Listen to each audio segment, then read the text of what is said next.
This meeting of the Fargo School Board into session. Our first order of business is approval of the agenda. Dinah? I move that we approve the agenda with the additional HR addendum. It's been moved. Is there a second? Second. Moved and seconded. All those in favor signify by saying yes. Yes. Motion carried. Oh, all those With- opposed signify by saying no. With the exception of pulling consent agenda. Yeah, we'll do that when we get to the Okay, consent got it. agenda. Any opposed? Motion carries. Gets us to our strategic plan in action, celebrating success report. I think you have a handout at your workstation on the Autism Academy, and I'll turn it over to Dr. Schatz for some opening remarks and introductions.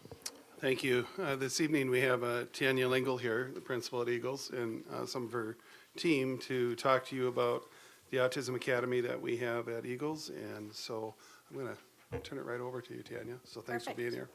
Thank you so much for having us tonight. We are celebrating kindness this week at Eagles, every day at Eagles. But we have our Eagles gear on today, so it was perfect timing for us. So as Dr. Schatz said, in front of you, you have our strategic plan.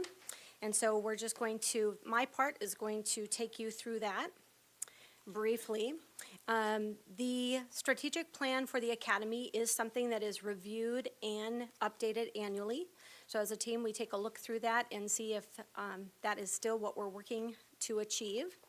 And so if you open to the front cover, you will see the vision and mission of the Academy, with there being specific strategic initiatives, 7 of them to be exact. And so if we look at the first strategic initiative, which is communication, some things to highlight in this area. Our students have access to communication systems, whether that's a system for verbal or an augmentative alternative communication. A number of our students have devices and or use switches and things like that to communicate, as well as a PEC system, picture exchange communication system. I would invite all of you, if interested, to come to Eagles to see how all of that works. We would love to show that to you. The next is strategic initiative number 2. Some things to highlight in this area: self-regulation and positive behavior intervention, using visual schedules with all of our students, environmental adaptations, lighting. When Eagles was built, the Academy was in the existing addition, and so we took great care to create an environment that was conducive to the things that the students needed. Adding on to the bathroom so we could have an area to change, things like that. And so we also have a sensory room for the students to use. We use rewards and reinforcement systems, again, individualized for students' needs. Students have study carrels and workspaces, other identified spaces in the room for whole group, small group, and activities. And then just other unique, as we have everywhere at Eagles, flexible seating. Students also in the Academy have that seating option as well. Strategic Initiative 3, looking at social skills, that direct social skills instruction, parallel play, and then the opportunity for that social interaction. And oftentimes that would be in the classroom, regular education classroom, with the students going there for variety of activities, some more than others, just depending on their needs and their ability to be in those spaces, because sometimes it can be overwhelming, and so they may spend times that are a little bit more structured and a little bit quieter. Snack time is not always the preferred. Going into the next, Strategic Initiative 4, looking at the academic area, and Kimmy Milligan, our strategist, will be highlighting more of that, but the appropriate level of instruction. So as we're looking at that individualized education plan and watching the students' progress towards their goals. Strategic Initiative 5, activities of daily living.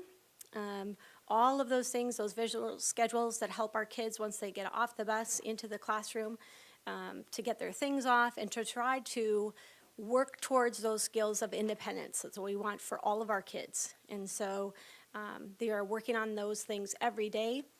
how to get ready to go outside, and that's another thing you can come and experience and help out with. Strategic Initiative 6, that team approach.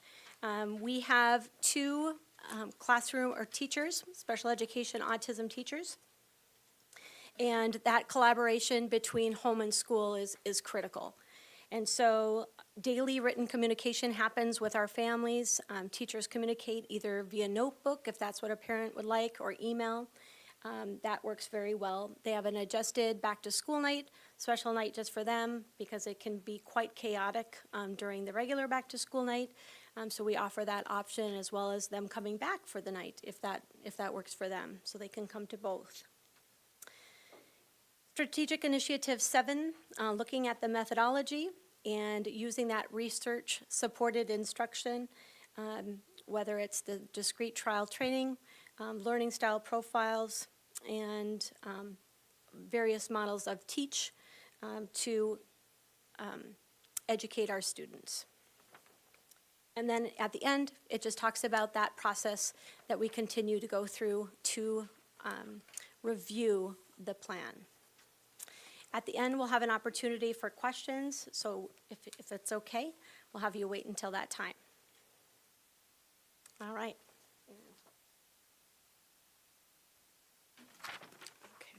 Okay.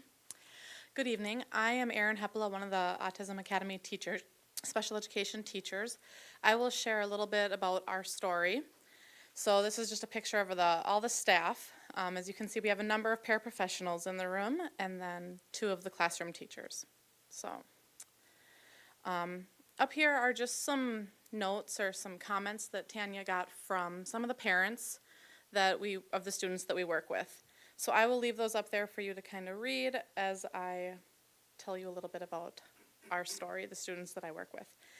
So the students that I work with, that Mrs. Hetland and I work with throughout the day, they receive a lot of services, whether it's the academic services in the individualized instruction from Mrs. Hetland or myself in the academic support, or all 12 of them, because we have 12 students in this program right now. All 12 of them receive speech services, 6 receive occupational therapy directly, and then 5 receive indirect services for that. 2 are receiving direct services for physical therapy, and 2 receive indirect physical therapy services. And so that's all like in the school day. And then outside of the school day, many of the students, their day does not end at 2:30 when the special education bus loads to leave Eagles. They have much more going on in the evening. 5 of them receive outside speech therapy from either Beyond Boundaries or pediatric therapy partners. 3 of them receive occupational therapy from either Beyond Boundaries or pediatric therapy partners. And then 2 participate in feeding therapy programs. 1 attends the North Dakota Autism Center for applied behavior analysis therapy. 1 student has a behavior therapy after school through the North Dakota Autism Center. And then 4 students have respite care staff that work with them on the evenings or the weekends, either through places like Ann Carlson, the Autism Center, or Easter Seals. So that's just a little bit of what their day is like, either at school or outside of school. And then in the day, we collaborate with a number of people. So in the school, Amanda Hetland and I collaborate with all the classroom teachers to really make sure that the students in the academy aren't just in the academy. They're also a part of the whole school in the classroom with their mainstream peers. And that also goes for in FIED, if possible, in music, art, library, at lunch and recess. So we work with all the other teachers in the building to make sure that the students are in all parts of the school, of it, participating in the entire day. And then within the district, we work with our assistive technology coordinator, Alice Weimkin, Allie Smith, who the district consults with from Changing Behaviors, Jill Van Winkle, who is at early childhood, but also does some assistive technology help with us also for working on those visual schedules and assists with training the paras also. Kimmy Milligan, who's also here tonight, who works with us in literacy and coaching to really help Amanda and I with getting to work with all the students. And then outside of the district, we have Music in Motion come in, and they do music therapy with the students twice a week, and that is a time the students love. They get to play instruments, play the guitar, they get to dance, and it's just a really fun half an hour, well, an hour a week. That is really fun to see with the kids just get to be themselves. And then every other week, the kids go to TNT Fitness, and that's a really fun time, too, for them to just move around, jump, work on their flexibility, work a lot on those gross motor, large muscle skills. And then in the Educational Academy, we have 11 paraprofessionals. They work one-on-one with students to help achieve their goals. They're an amazing group. Right now it's all women, so they are an amazing group of women. Every Tuesday we provide them training on skills and curriculum, so just anything that we work on that we use on every day. So the pictures, schedules, working on visual schedules, curriculums that we use throughout the day. So that is kind of the story of the Autism Academy. So I will hand it over.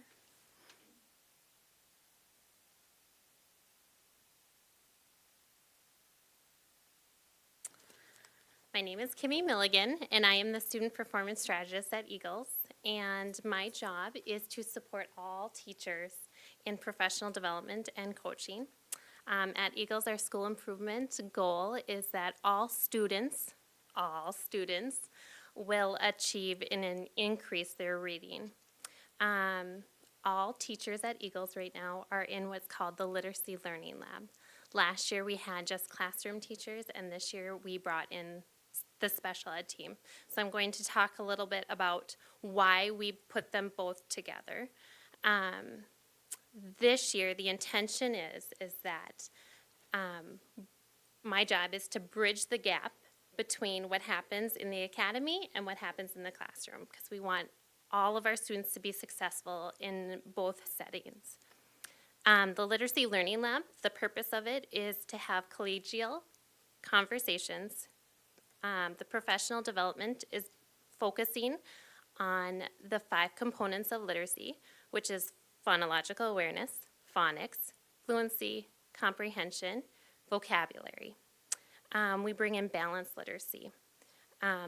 There's coaching components for all teachers, and it's an opportunity for the classroom teacher to observe their student in the academy, and the EAA teachers to observe their students in the classroom. And we use a tool which is called the Amazing Collaboration Experience. And so the teachers will do this twice a year, once per semester. They will go in and observe their students, and then they will have next steps. What am I going to do? What did I see that I can now implement into my setting or classroom? The bottom copy goes to Mrs. Lingle, and then I support whatever next steps the classroom teacher has. Our students in the academy learn differently. Collaboration between the classroom teacher, myself, and the EAA teacher is crucial to build a solid foundation for our students. So we are looking at their zone of proximal development. So what does that mean in the academy? First of all, there's some students who are nonverbal, and so we are working on phonological awareness. We are singing, we are rhyming, we are segmenting, we are using a program called Words Their Way. When they are ready, we move them to phonics, matching what they hear to the visual symbol. We then bring it into reading with prompting, such as get your mouth ready, what letter do you see first? Those are all basic foundational skills to help our students become better readers. We move into fluency, making it sound like a teacher. How do readers sound? Vocabulary. We've done a lot of professional development on providing students with a heavy book introduction, implanting vocabulary that will make them accomplish the book successfully. And that means going into comprehension. And if you know someone with autism, you will know that this is a very difficult area for students to achieve. We've seen great results. We're starting from the basic concepts of preview, predict what is happening in the picture, predict what is going to happen, and then moving into retelling, which is not just talking about the book, but what did the author say in the book, finding text evidence to support it. We have specifically chosen materials at Eagles through grants that have high picture support to engage students so that they can have conversation, oral language, with their teachers. So the books, the font is really nice, the pictures support it, which is research-based, crucial for our kids with autism to have pictures to support their learning. As I reflect on the past 6 months of implementation of the Literacy Learning Lab, I have seen teachers collaborate together. I have seen students use intentional literacy activities. And most importantly, in my opinion, I see common language being built within our school so that our kids can be successful in whatever setting they're in.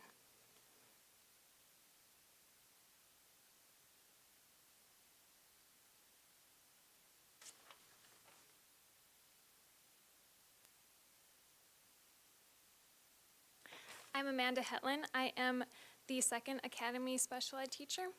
I'm going to talk to you a little bit about TCIT. It's a seed project we started at the beginning of the school year. TCIT stands for Teacher-Child Interaction Therapy. The Teacher-Child Interaction Therapy is a professional development program designed to strengthen teachers' relationship skills to help promote children's social emotional development. Some goals for TCIT is to strengthen positive teacher-child interaction and adaptive child behavior. It promotes a positive, nurturing, and emotional relationship between teacher and student. It increases teachers' use of effective behavior management techniques by focusing on the positives, enhances children's pro-social skills and self-regulation skills. It also decreases disruptive and attention-seeking behavior. It also increases teachers' confidence in dealing with challenging classroom behavior and reduces teacher burnout. An important part of TCIT is our weekly coaching sessions. So each week we have a coach come in and watches our lessons, our interactions with our students, and they provide immediate feedback to us. They are encouraging, they provide guidance, and monitor skills that we are using. Since starting this training a few months ago, we have noticed positive changes in the academy. Our students are responding well to directions given, improvement in reactions to transitions, and attention towards activities. I have also noticed a change in myself. I am more able to give verbal praise, reflection, and behavioral descriptions while working with students. Using TCIT in the academy has helped us model a positive way of working with students, and Erin and I are very excited to be continuing to do this in our classroom.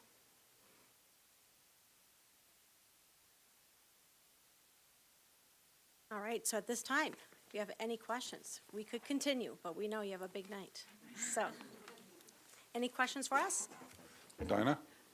First of all, thank you, all of you, for coming out and presenting. It's always important and interesting to hear what's going on. But I just have curious, I know it's an elementary school, but what is the age of the students that you have at the moment, at least? And how long do they stay in the academy, and where do they go from here?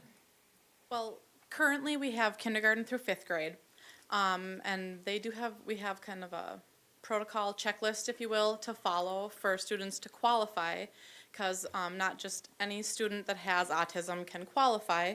So once that eligibility is met, then, and we find the team finds they're eligible, then it is kindergarten through 5th grade, and then after that, I guess, once they go to middle school, it kind of depends on where their home school is. Because right now it is the only, our Educational Autism Academy is the only one in the district. So they do get special ed bused to Eagles. And then after that, we look at the middle school and, you know, where we can most appropriately, they can most appropriately get their education and where, you know, their least restrictive environment would be. So it kind of depends on all that. So it's a big transition meeting we have in 5th grade with the team and the school to figure out kind of where they'd go, what middle school they'd go to. So, And do they come as kindergartners and stay till 5th grade, or do you sometimes have kids that start, say, in 1st or 2nd or 3rd grade because maybe they move into the district or something like that? Is that sort of, yeah. okay. Yep, we could get them at any age or any time. Sometimes parents will maybe say, oh, we want to try our homeschool after early childhood. Maybe they haven't been identified until later on. But yeah, typically we do get them in kindergarten from the early childhood education, special ed, so. And are you maxed out in terms of spots? I believe not. I have been told that we do not have a limit, so, Okay. nope. Okay, thank you. Thank you for being here tonight. And Dinah asked actually a lot of the questions I had, but I am wondering if they can stay, if the kiddos can stay longer than 5th grade, or do they need to graduate based on age? At this time, that programming, as Erin said, is K-5. And so we find that placement, that transition is a large part of that. And meeting those goals, and ideally, you know, getting back to their homeschool with their peers is our goal. And how many kids do you currently have in the program? There are 12. Thank you. I heard you mention special education busing. How does that work? Is that for all of those kids, or is that only, I guess that's, what is special education busing? How does it work for these children? Is it to school and from school? Is it to any of these outside programs that you talked about? Well, I'll do my best to answer that. So again, a lot of these, you're gonna hear me say like the IEP team decides that. A lot of that is, you know, when we have these annual IEP meetings, the team gets together. So that's the parent, the special education teacher, a district representative, most often the principal, and then the mainstream teacher. And then usually if they have any related services, so speech, occupational therapy, physical therapy. So that's the team that I keep referring to for the IEP team. They get together and think about what's best. So then when we get to accommodations and we think about how the student gets to and from school, busing, okay, you know, we look at if their safety, they're vulnerable, things that are gonna maybe jeopardize them, or things that their safety and their vulnerability, how they're gonna handle a situation on the regular ed busing, or if they do need that special ed busing. And then that would be typically to and from school. We do, I believe, keep it in the Fargo Public Schools boundaries. They don't do anything out of the Fargo Public Schools boundaries. So if it is it's typically been to home and school, or maybe to a daycare. But to the other things that I was talking about, I don't know if any of the kids currently are getting dropped off at like Ann Carlson or the Autism Center. Usually, well, the Autism Center is in West Fargo, so they'd have to do transportation to and from that. But most of the places, they do come either the parents pick it up or pick them up, or respite care or something. Thank you. So. Rebecca? Thank you for the work you're doing for the 12 students that are attending and those yet to come. And obviously, you wouldn't be able to do the work that you do without the many partners that you mentioned in the community. So I just want to give also, you all did a shout out to them, but give them a shout out because I have a friend that has a couple of kids that have participated in some of the programs, and so have observed the children at her home. And those kids have a full-time job. As you described, the work that those children are doing at school, and then the work that they're doing after school. So cheers to the students, and cheers to you for the work you're doing. Thank you very much.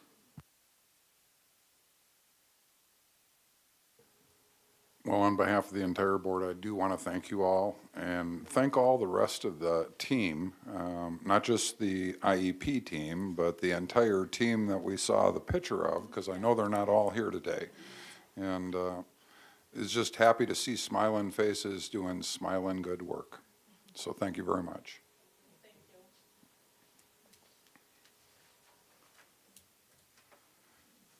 At this point in time, we're going to recognize the members of the audience that have signed up to address the board. And I have a couple of announcements to make before I call on the first individual. I know many of you are here tonight based upon, I suspect, media reports or other things about imminent boundary changes that were kind of a result of, quite frankly, an informative conversation that happened at a board retreat about a week ago. I just want to make sure everybody is aware of the fact there are no boundary change decisions in front of the board at this point in time. There have been no boundary change recommendations made to the board at this time. What we did at our retreat was really look at long-range facility needs that may emerge in the district. We have a few that we're going to be working on this year. Neither of them had to do with boundary changes due to overcrowding at Davies or Discovery. The data is telling us that might occur, and I stress the word might, probably 3, maybe 7 years out, someplace in that zone. So my best guess, although that's all it is a best guess, is about a year from now we'll get updated enrollment information again. We'll look at the potential for, is that overcrowding coming closer? Is it going farther away? Or is it going to be a reality? And as a general rule, doesn't mean the board always operates this way. If we think overcrowding is going to occur 2 to 3 years from now, that'll be when it's front and center on the board to really address how are we going to take care of that overcrowding need. Boundary changes are certainly one of the tools in the tool chest to do that, but they're not the only one. So for all of those that may be thinking there's something immediately on the horizon, the answer is no, there isn't. Is there most likely going to be a need to figure out how to address growth in Southside Fargo? Absolutely. And I suspect that'll be work the board will be looking at over the next couple of years. With that, I do have an announcement to make for those that have signed up. At this time, the board will hear comments from the public. We ask that each speaker who has signed up to address the board state their name and address for the record. We would also ask that speakers refrain from using this forum to criticize or complain about a specific employee by name. The board is interested in your comments and will listen carefully, but is not obligated to respond to or debate issues in this forum, and in fact, won't be tonight. Should you desire a written response to a specific question, you may certainly request it. This evening, each speaker will be allotted a maximum of 3 minutes. The first person that had signed up to address the board is Kyle Meyer. If you'd please come to the podium. Hi, my name is Kyle Meyer. I live at 3689 Fillmore Street, which is Point West addition. I live there with my family, 3 kids. Jacob, who's 16, sophomore at Davies. Lucas, who's 13, he's a 7th grader over at Discovery, and Julia, 8th grader over at, 8 years old, 2nd grader over at Kennedy. Saw the proposed, or I shouldn't say proposed, but during your retreat, you had some different options that you looked at with regards to changing boundaries in the future. When I saw those, I had some concerns and just wanted to get up and just voice my opinion on some of those concerns that I had tonight. So thank you for the opportunity. One of the concerns I have is there were some options on splitting Point West Edition up with Woodhaven Edition. My kids have gone to school and grown up with kids along in that area, play sports together, have done a lot of activities together. I end up trucking all sorts of kids from my area down to their area and vice versa. And that would be a concern of mine, that those areas would get split up. Another concern is, right now I've got, my two oldest boys are in swimming. They both qualified for state, so they're preparing for the state meet. One's a sophomore, one's a seventh grader, both on the varsity team. Potentially, if something changes in the near future, that would be a concern that they would be split up. One goes to one school and one goes to a different school. Obviously, that would be a huge concern of ours. Another is traffic, kids driving to school. If the kids in our area did end up going to South High, more than likely they're on the interstate getting to school or trying to deal with 32nd Avenue in the morning. Those are just some of the concerns as a parent that I would have. And as you look forward, I know there's a number of different options. And as you look at options with middle school and high school, there were some options where kids would end up going to a different school. They may go to the same middle school, but some of those options would require them then to switch. Some kids would go to South High and some kids would go to Davies. That would be a concern as well. That's all I have. Thank you for the opportunity to speak. Thank you, Kyle. The next person who has signed up to address the board, and I apologize if I mispronounce anybody's name, Charlene Glur. Okay, so I am Charlene Glur. My address is 4274 51st Avenue South. So my backyard is pretty much 52nd Avenue. I as well got a hold of these maps about a week ago, and I know nothing is immediate, but why I wanted to talk was I don't want to come up here and whine and be like, I don't want change, I don't want you to move me. It has nothing to do with South. I'm a Fargo native and I'm proud of all of our schools, and I have nothing against South except that it was my high school rival. That's it. So for me, Davies was neutral territory, and we moved about 7.5 years ago. We were in the neighborhood that actually map 5 wants to move into South. That's by that Miracare South Point, Ramsey Bank, 25th and 32nd. And so 7.5 years ago, we knew that it was a real possibility that we would be going to South, which again, didn't care, but we had 6 of us and 1 functioning bathroom, so we had to move. But we picked Woodhaven knowing that boundary changes probably will never affect us by the time our 4 kids get out. My daughter graduated last year, and I've got 3 boys coming. So my 8th grader, he's in Davie sports. My 7th grader is going to be doing cross country. I mean, I've got graduation decorations, Under Armour, Nike clothes. I've got all kinds of stuff I don't want to redo. And I have relationships with those teachers, administration, groups that I just, it feels like it's my community. Growing up, it was Fargo North. You could tell me you want to bus my kids to North. You could tell me take my kids to Castleton. And my answer would still be no, I want to stay at Davies. So it isn't anything against South. Teacher of the Year is at South. They were just on the news last week for great things they're doing. So all the power to them, but I want to stay where I'm at.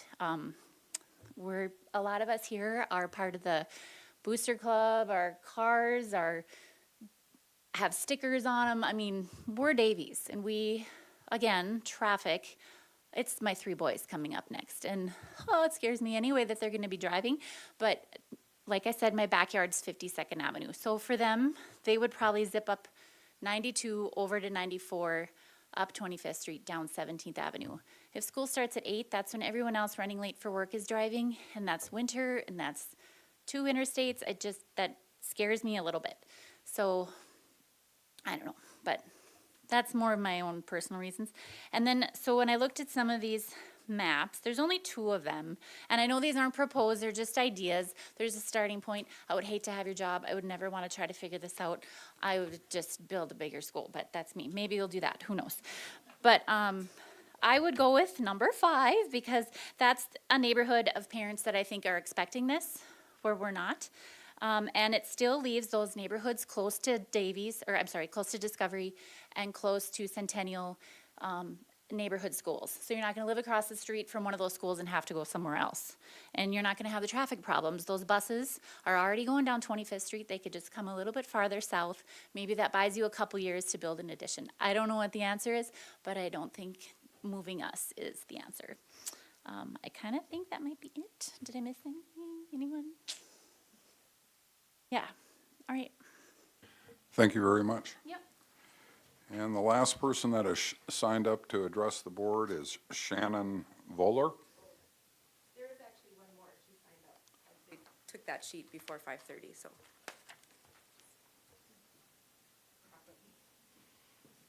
We don't take add-ons. I know she was here before 5:30. I can attest to it. So.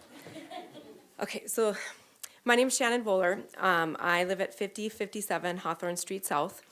I'm a resident of the Woodhaven neighborhood, and I currently have a student at Kennedy and one at Discovery Middle School. Like many other Woodhaven families, we chose this area based on the assumption our kids would go to Davies High School. Now, my original intent of coming here today was solely to participate in the dialogue of boundary adjustments and to offer input and discuss alternative options to the proposals that quite frankly have already been created. Unfortunately, in response to how the board has handled our concerns over this past week, I feel compelled to speak on another topic as well. I, as well as many others, are extremely frustrated by the board's attempt to deflect the importance of the existence of these proposals and to continually suggest that we are overreacting. Not once since this issue has surfaced have I heard the board say, "We hear you." Not once have I heard you say, "We are listening." A quote from the board's website states, "As elected servants of the district's taxpayers, one of the goals of the board is to be as transparent about its business as possible." Quite frankly, the actions of the board since this information has been available suggests everything but a commitment to being transparent.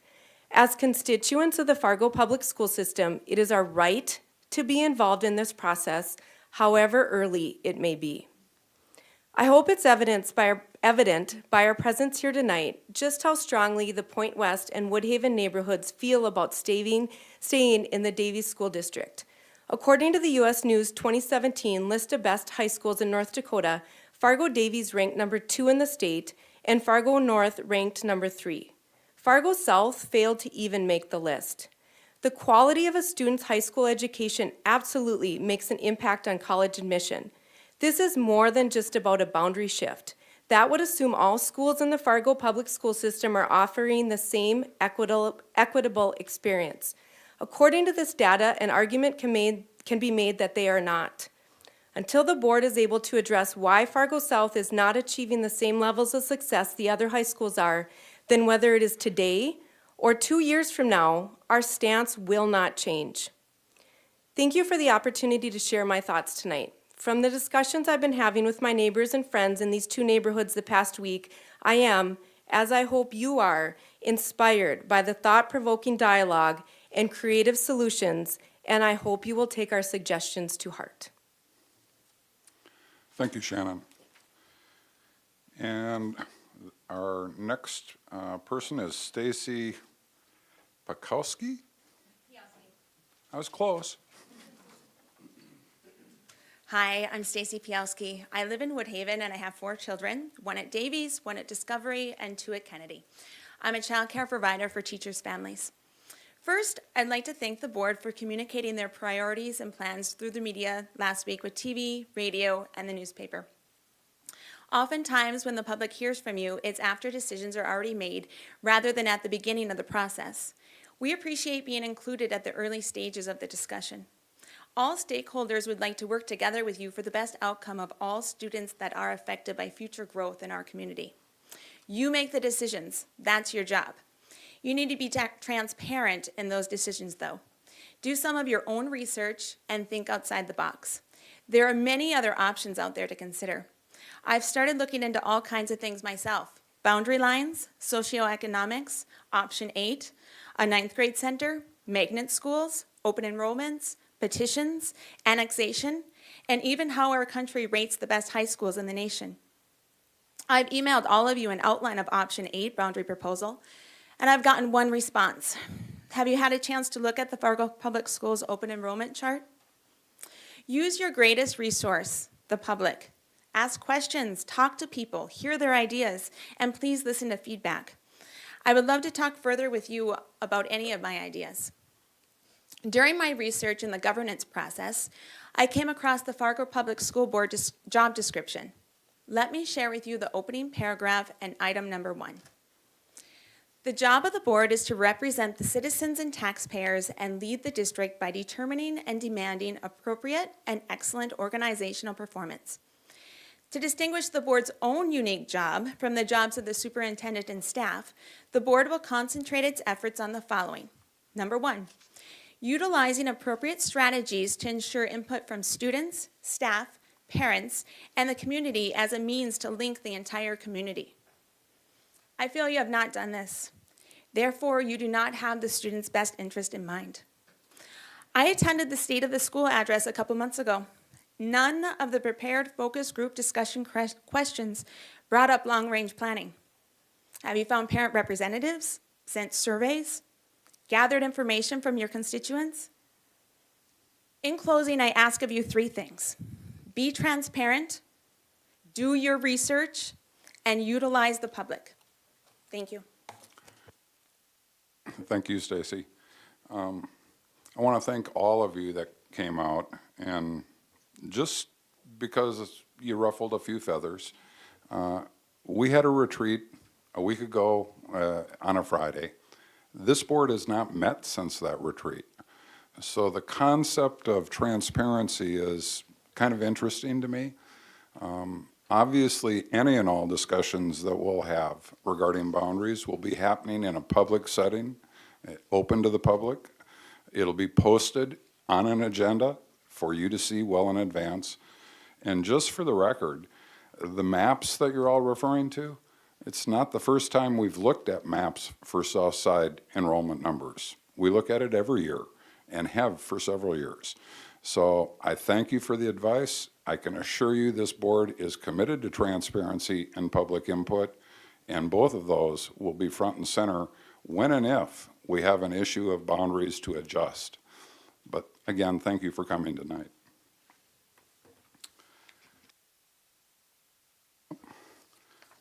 With that, we'll move on to our next item, which is, I believe, FEA report.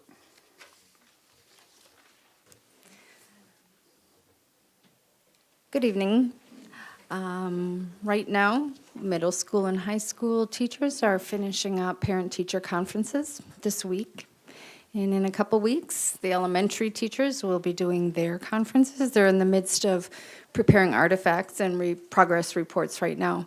And you know, we still, even though our schedule has changed quite a bit, we've moved conferences back, we still think of them as spring conferences, so, you know, get out the flip-flops and shorts. That's it. Thank you, Laura. Student mobility report. I believe we have a memo in the packet, and Dr. Gross. Thank you very much. As the screen warms up, just want to draw your attention to Memo 76. This is the preliminary mobility report. Basically is data from August 24th through January 12th, the beginning of the school year to the end of the first semester. We share this with you about this time of year, and then again at the end of the school year, just so that you have the data of the students who are moving into and out of our district. And with that, I just would like to draw your attention to page 2, and near the top of it, there is a summary section that looks at the number of students who have transferred into the Fargo Public Schools during that 2018 school year, and those who have transferred out. We also provided for you the data from last year's mobility report, just so you can compare and contrast. You see as the transfers in are fairly similar from last year to this year.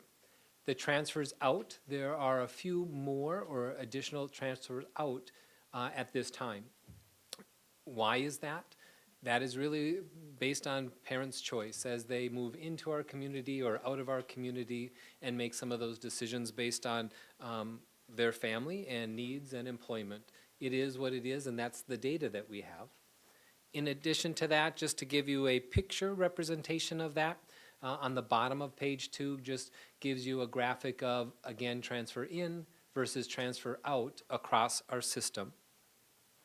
And then the following pages, like we have provided for you in the past, look at the transfers in by the different levels, and just to give you an idea of where students are coming to the Fargo Public Schools. I'll just do this one time, and then the rest of the charts are similar. You'll see in the dark blue, that's the percentage of students who come to us from North Dakota schools, not including the West Fargo schools, because they are our closest neighbor, or our largest neighbor. If we go clockwise around that, in the red, the percentage of students coming to us from West Fargo. Then you see Minnesota, not including Moorhead, in green. The purple is those students coming to us from the Moorhead Public Schools. And then you'll see a 31%, kind of a light blue, that's from students not from Minnesota or North Dakota. And then that gold section, those who transfer to us from our private partners. And then the same data is provided for you on the transfers out. Same color scheme, so you can see percentage of students leaving the Fargo Public Schools and where they might be going to. And then on pages 4 and 5, you'll see that same data for middle school, if you are interested in where our students are coming to the Fargo Public Schools or leaving, as you look at grades 6 through 8. And then again on the last page, those students in grades 9 through 12. So as I go back to the very first chart I drew your attention to, this summary chart, as you look at the transfer in, and that's almost 760 students. If you think of our total population as of today, 11,200 and some, that's 7% about of our population who did not start the school year, who are now in the Fargo Public Schools, to give you an idea of the mobility of our student population. So just for your information. Any questions for Dr. Gross? Well, thank you. That gets us to our consent agenda, and I've had a request to actually pull item 6E off the consent agenda. So we will plug that actually in as 7A, because there were no specific topics from the board retreat that require action tonight. So we'll remove that from the consent agenda, and I'd entertain a motion on the consent agenda. I move we accept the consent agenda without item E. Second. It's been moved and seconded. All those in favor signify by saying yes. Yes. Any opposed signify by saying no. Motion carries. That gets us to our business section and the construction management services for the Discovery Project, which was memo number 78. Just as an overview, this is to award a construction management contract. This has nothing to do with awarding the construction of the project. If in fact, when the bids come back in, we as a board do not accept them and choose to either not go forward with the project or rescale it and rebid it, obviously the construction service management contract becomes null and void at that point in time. Jennifer, you, I assume, had some questions. Well, you may have just answered one of them, but it was my understanding that we were approaching the needed renovations to Discovery in 2 phases, but this memo was essentially asking us to approve $335,000 towards the entire Discovery project. So I was just looking for added explanation from Jackie or Dr. Schatz as to what really this means, what it was asking us to do. Well, as you know, we've secured an architect for the project, so both phases, so the whole project regardless. And so the construction management piece is the second part of that. And so they are then on board for both phases or whatever we end up doing in a totality. And so they work directly with the architect, and they are the ones who help manage this process so that work is being completed and subcontractors are doing their work and all those types of things. So it's just another component to the full package of what we do when we do these projects. And so they're there for the whole project. So both years or whatever it ends up being. But just to clarify, we're doing this in 2 phases, so, but they're not separate in terms of funding? Is that what you're saying? Well, you're going to have to decide as a board how you want to fund this project, and so when the first round of bids come in, you'll have to make a decision about how you want to fund that, but the go-ahead was to do the full project, it's just that it would be done in 2 phases, and so you'll get 2 separate bid packages. You'll get the first phase, and then, you know, as we plan for the second year, there'll be another bid package, but it's still the same architect, construction management team that is helping shepherd through that whole project, and so it's part of the whole package. Absolutely. Thank you. So in light of some of the discussions that have been happening and the ideas that have been thrown around, you know, possible additions to accommodate some overcrowding around both Discovery and Davies, in this particular project, and Jim, you just kind of alluded to it, but I want to know that phase 1 and phase 2 can be modified along the way if that truly is the decision that is made from the board, that that's the best way to accommodate our growth out south. Go ahead. So as we were approaching the Discovery project, the talk was about, do you build on, do you make it bigger, as you know? Do you put another pod on, whatever it might be? The direction we have up to this point is to move forward with phase 1, so we get that first part, the commons issue, the music building, the physical education space, and kind of restructure that whole office area. So that's phase 1. Phase 2 was for them to go throughout the school and recreate some of the spaces, art room, renovations, upgrade systems, those types of things. There is nothing in the project that says that if you decided that you wanted to build another pod and increase the overall size of the school, that you could do that. There's nothing that says you can't. Right now, the guidelines and what you've approved is about $16 million for the project. There's nothing that says you couldn't go back and approve more and ask for a bigger project and all those types of things. And so the architect would then get that direction and do the architectural work. The construction management team would give us the guidance as to the process and getting it done and what it would take. And so regardless of what you decide to do, this here will just work with whatever you decide. So, and then obviously, if you increase the size of the project, there probably would have to be another approval of additional dollars for services for architectural and for construction management, because it's bigger than what they're currently looking at. So that's what it's all about. I hope that answers your question. It does to some degree. I just want to know that phase 1 that we're starting, you know, sooner rather than later, if the decision was made to make Discovery a building that could house more than 1,100 students, would our phase 1 approach, cafeteria commons area, be able to accommodate that? Or would that have to be reworked? I think it would be more than able to accommodate that. Okay. It's being built so that there would be no question in my mind that if you wanted to say, okay, we're going to have a school of 1,400 kids, that commons area is going to be plenty big.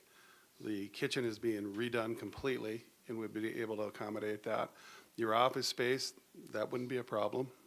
So I don't see that as being a big issue. If you decide to go to 1,500 students, let's say, one of the conversations might be, do you build another gymnasium? Well, that's an add-on over another side of the building, just like you'd put a pod on. But I don't think that's going to be the biggest issue that you have, worrying about those. I think that would take care of that. So, to the best of my knowledge of what we're doing, and I think that's where we're headed. So, yeah. Rebecca. Well, thanks for the additional conversation on this and for having it pulled off just so that we can remind ourselves of what's going on here. And maybe this was at a planning meeting that I attended, but I remember quite some time ago, I think we talked about if there would be another pod added on. And then conversations were had that the projections looked in terms of growth, that would not be necessary. Now, of course, we could change our mind down the road, but I was looking for my maps to try to see if we had a drawing of a third pod added on, but I couldn't find anything. So it looks like this would be to accommodate 1,100 students. And I just wanted to, I think I'm correct in that we had that conversation that earlier on we were thinking maybe we would need to build more. But this actually, as I feel, it's more of a conservative design and a conservative approach to this, and then taking the phases.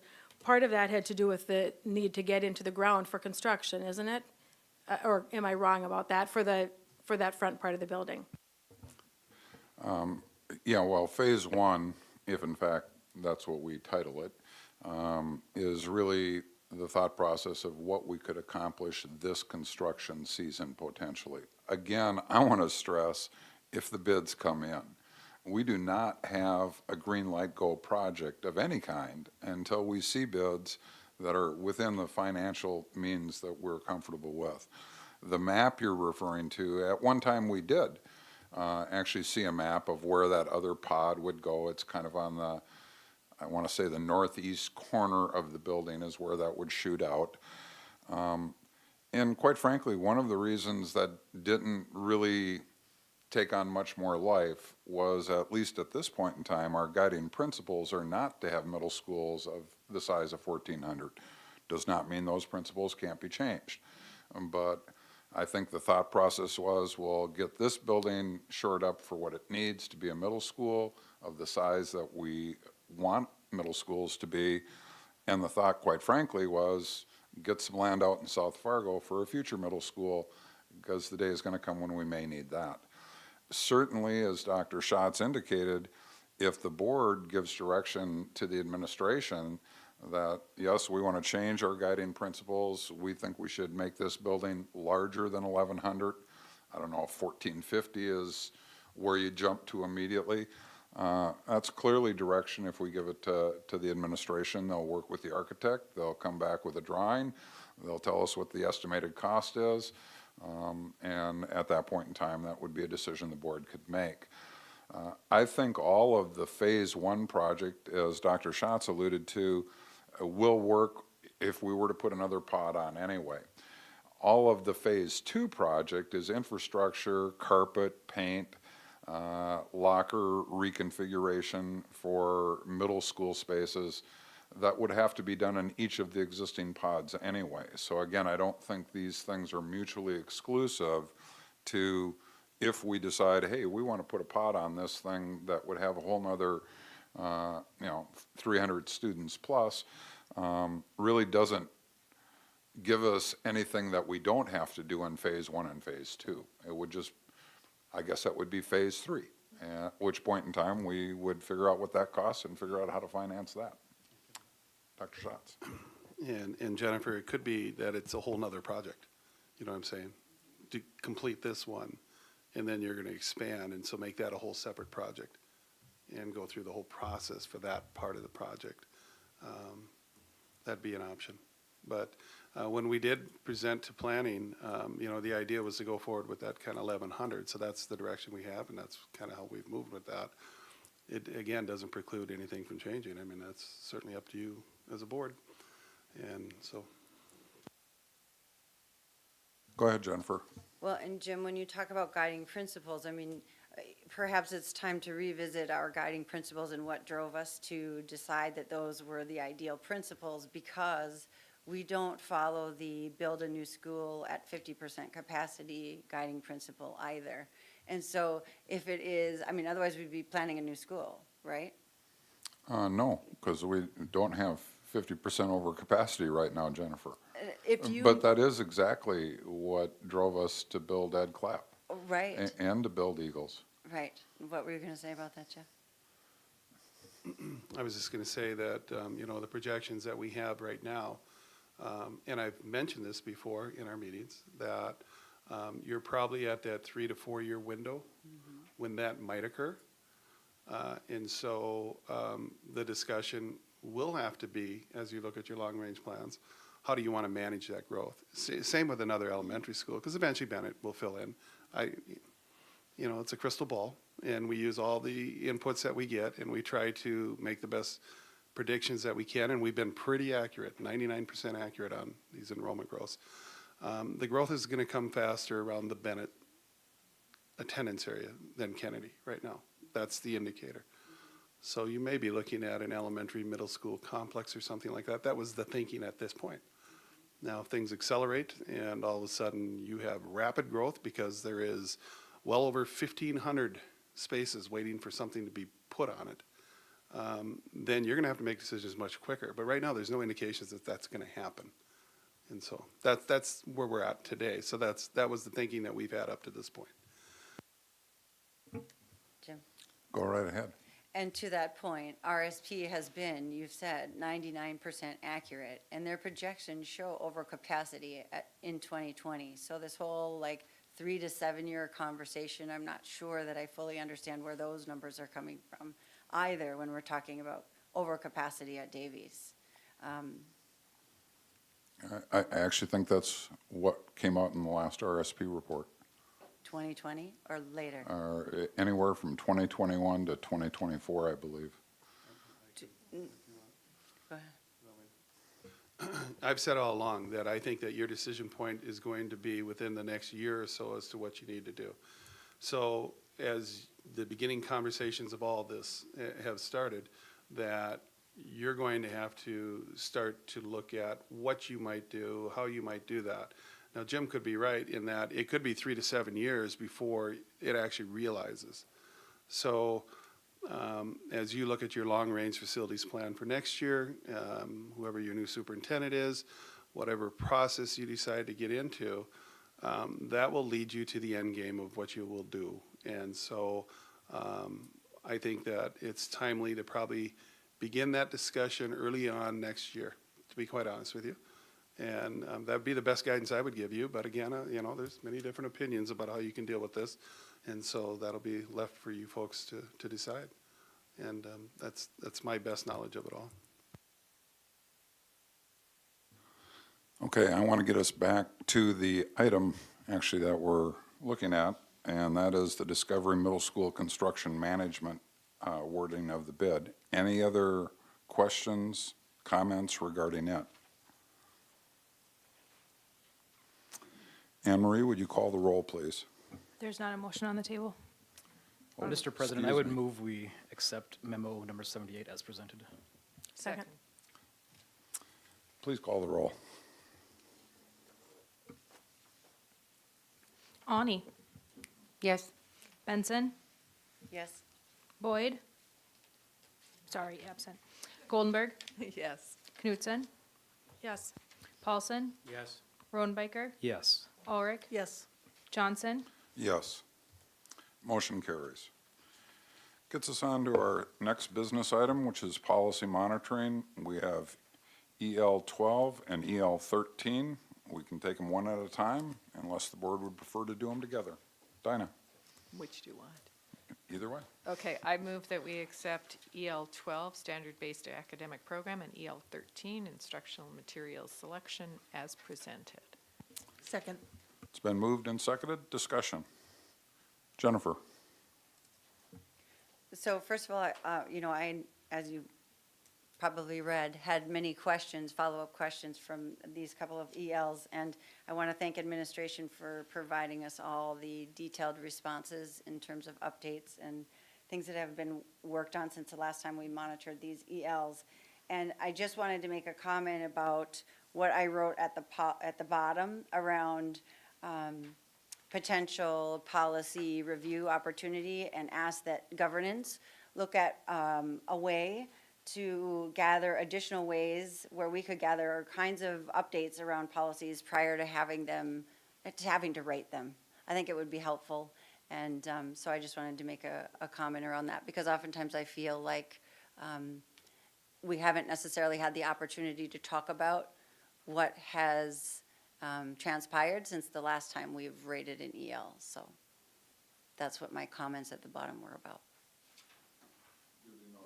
Thanks. Any other questions, comments? Anne Marie, if you'd call the roll, please. Benson, Yes. Goldenberg, Yes. Knutson, Yes. Paulson, Yes. Rodenbiker, Yes. Ulrich, Yes. Ani, Yes. Johnson. Yes. Motion carries. Before we get into board reports, and we are going to have well, hopefully it'll be brief, but we are going to have an executive session tonight. Why don't we take a 5-minute stretch break, and we'll resume at 22.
call this meeting back into order, and I apologize. I'm going to have to change the board report order a little bit because I know for a fact that Rebecca has another commitment tonight and is going to have to leave.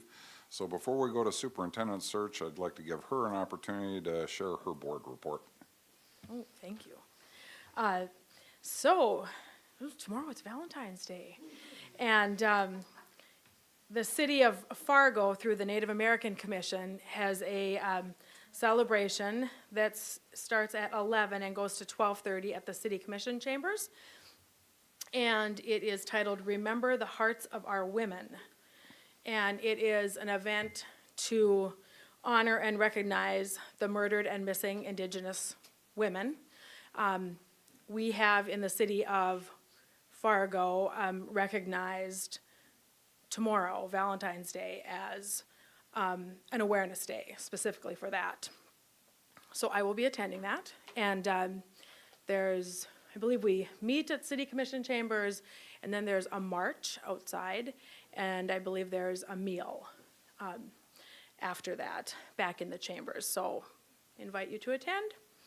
I was at the negotiation seminar in Bismarck. Thanks, Jim, for a couple of the presentations that you provided. I went to the session last year as well. I thought this one was very, very beneficial, and it was good to hear some information twice. The individual that we brought in to help us learn a little bit more about negotiating also presented, and so it's good to hear some of the same good researched advice more than once.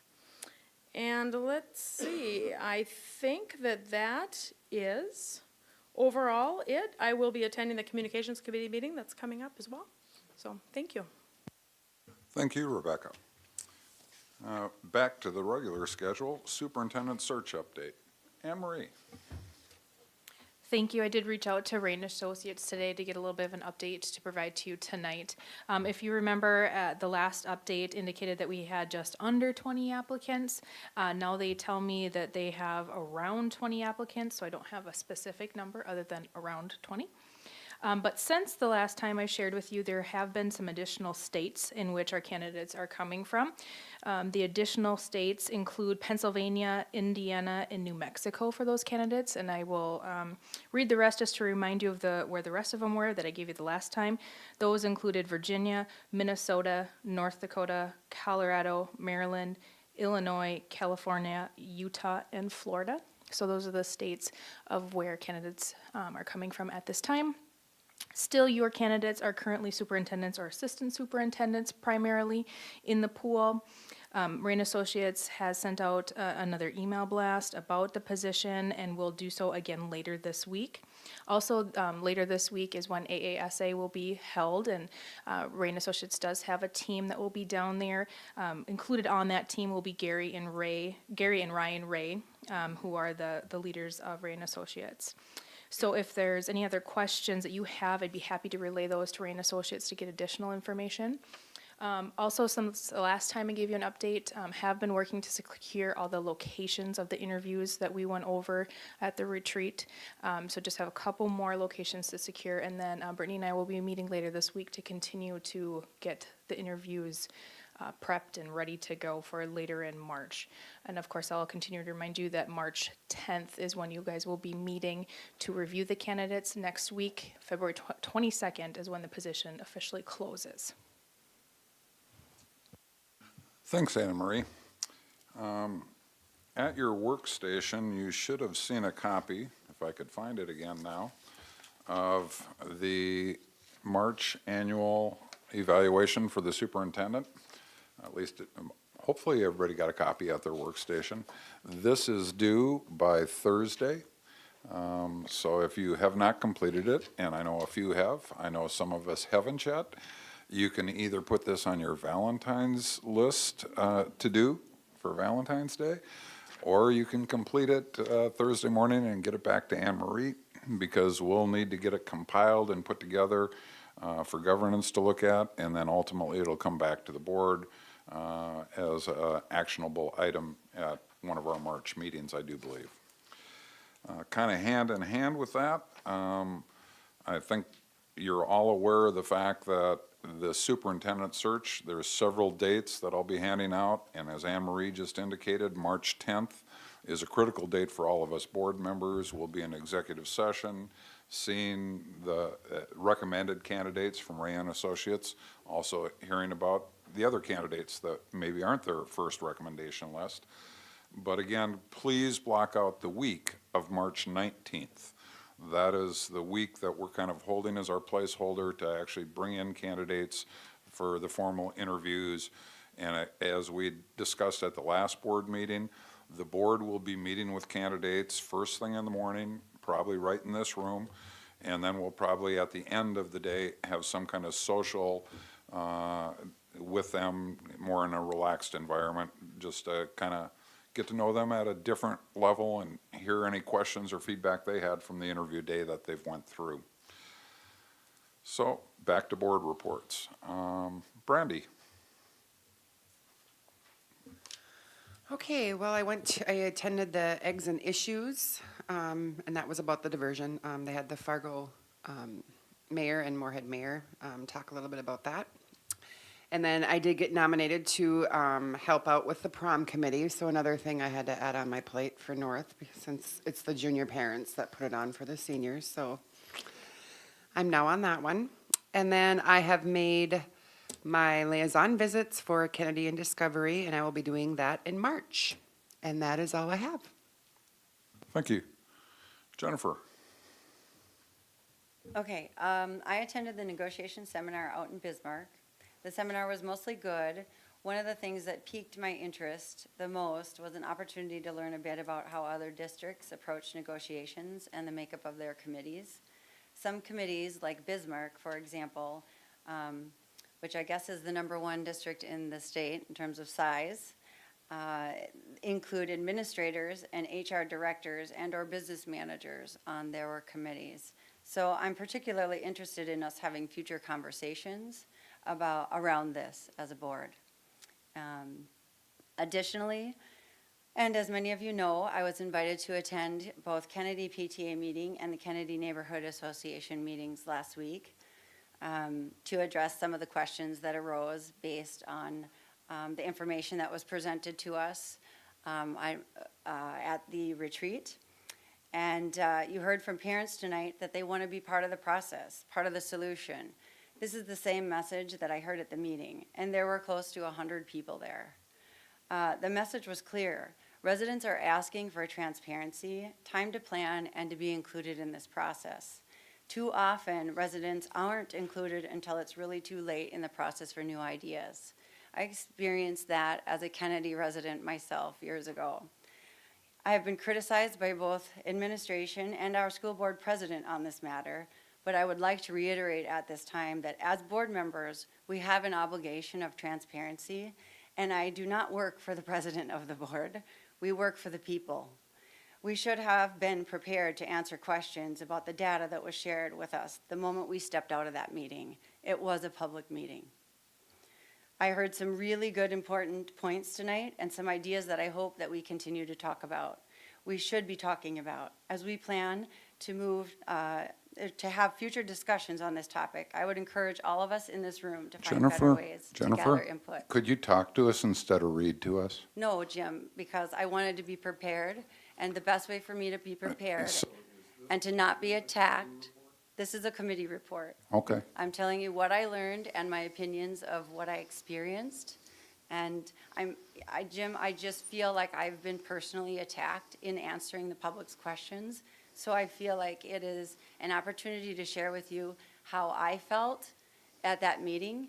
And I believe people really, truly want to be part of the solution. And I got on this board because I believe in transparency. I believe we are here to represent the people. You might disagree with that, but that's okay. That's your opinion. This is mine. And this is my opportunity to share out. And you yourself have said in homework that you want us to tell our opinions for why we vote yes or no on certain things and what our experiences have been. So that's what I'm doing. So, and actually that was the end of my, my share out. So thank you. Thank you. Next up, we'll go to Christy. I was at the, participant in the planning committee meeting, and I've got scheduled visits coming up in March. John?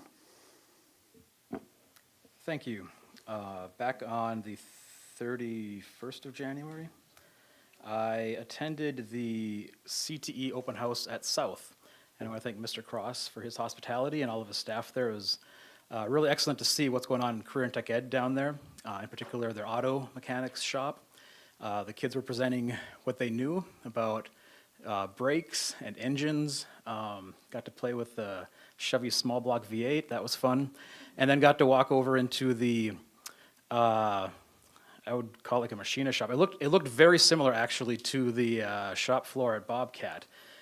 Cutting tools, CNC machines, welding stations, kids practicing safety, wearing all their personal protective equipment. I felt that when I walked into that shop a little naked myself. I didn't have my glasses on, didn't have my earplugs. It was like I was wearing the wrong shoes. I was like, can I even come in here? I come on in. So it was really cool. And all the kids that showed up, it was a really neat recruiting event for South and for that program. They offered lunch, and you got maybe a free lunch if you hit every station, got your little stamp. And they got to make a cool little Fargo South Bruin claws in the machinist shop. So that was really neat. Really enjoyed that. It was a great opportunity. On the first, we sat down with FEA for negotiations. We got our ground rules settled and exchanged our topics. Next meeting with them is scheduled for the 20th of March. We do not currently have our next committee meeting scheduled. I'll maybe work with Jolene or Anne-Marie to send out a little quiz about that, see what works with everybody. Keep in mind when you're answering that I do have penciled in with FEA Negotiations Chair Jen Mastrud to sit down and discuss the agenda for that 20th, the meeting on the 20th, on the 26th of February. So that's 2 Mondays. And then I also was at the negotiation seminar, and if you'll bear with me just a minute, I do have just a few notes I wanted to run through real quick. I think there were some important things that came out of that. Like was already mentioned, Annie Sever was there from Montana State School Board Association. Very similar discussion about, as he titles it, the future of labor relations. And probably the key thing to understand there is that within the next few years, not only will millennials be the majority of the workforce, they'll be a supermajority, like 75% of our workforce.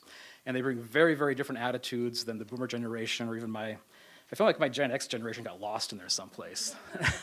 Or just blip. And so I think it was his talk and was it the Bismarck HR director? Their conversations weren't so much about unions or negotiations as they were, how do you keep good people? How do you attract good people? And it's the same issue every employer is dealing with right now, and I think that was a good message to get across. I thought we had a couple of lawyers talk to us. They did a really good job. Amy, what's her last name? Amy DeCock? DeCock, yeah.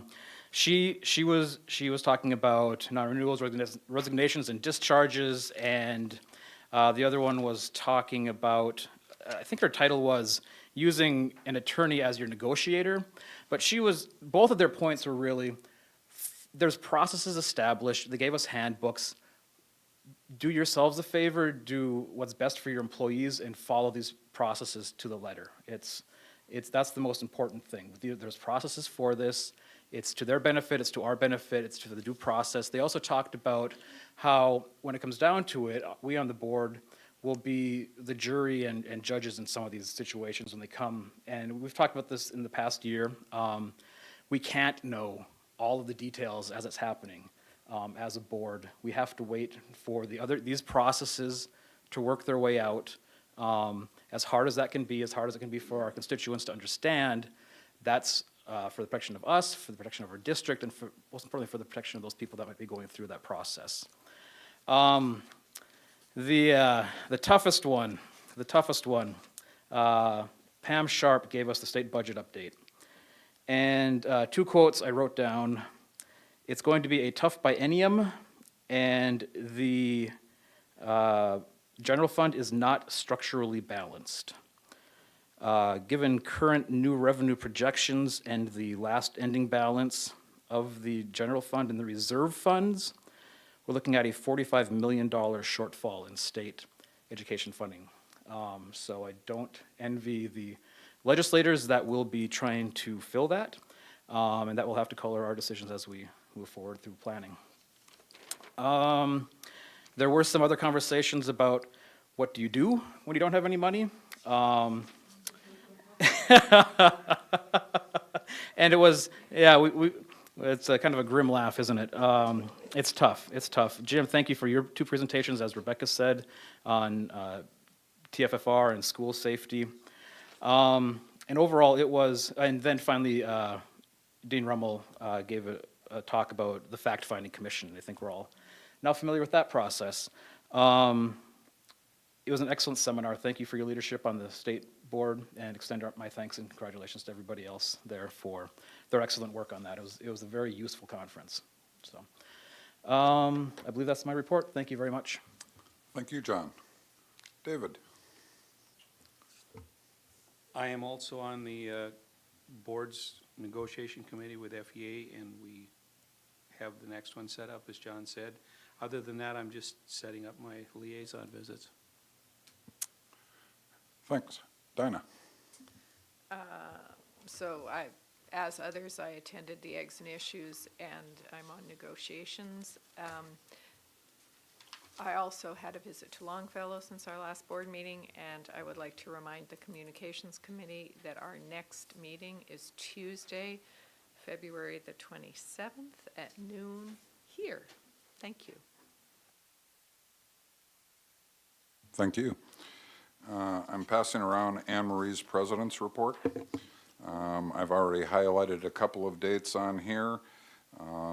Obviously, we have the superintendent evaluation homework, but I think we also currently have the BSRs 1 through 5 already out for people to provide their feedback on, so please take note of those homework assignments.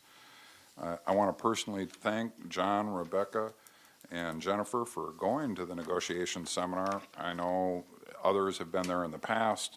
Anytime we're giving up our personal time, our work days to hopefully make ourselves a better educated board member, I think that's good for the district, so I want to thank all 3 of you for showing up for that. With that, we're to item number 9, and the chair would entertain a motion for executive session. Mr. Chair, I would move we enter executive session for the purpose of a negotiation strategy as permitted under North Dakota Century Code, Section 44-04-19.1. Is there a second? Second. All those in favor signify by saying yes. Yes. Any opposed signify by saying no.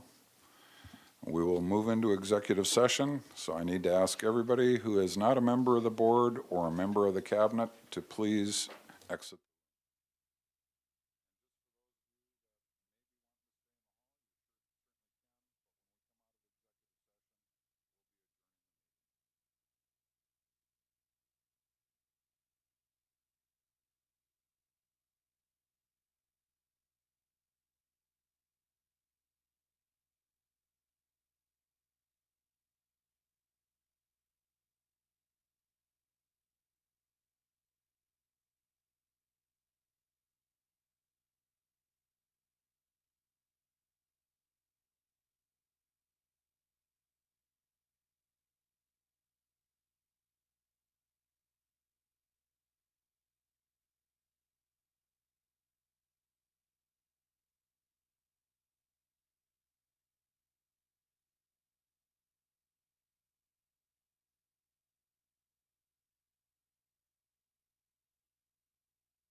like to call this meeting of the Fargo School Board back into regular session, and we will be meeting again for our normal school board meeting on February 27th, and we are officially adjourned.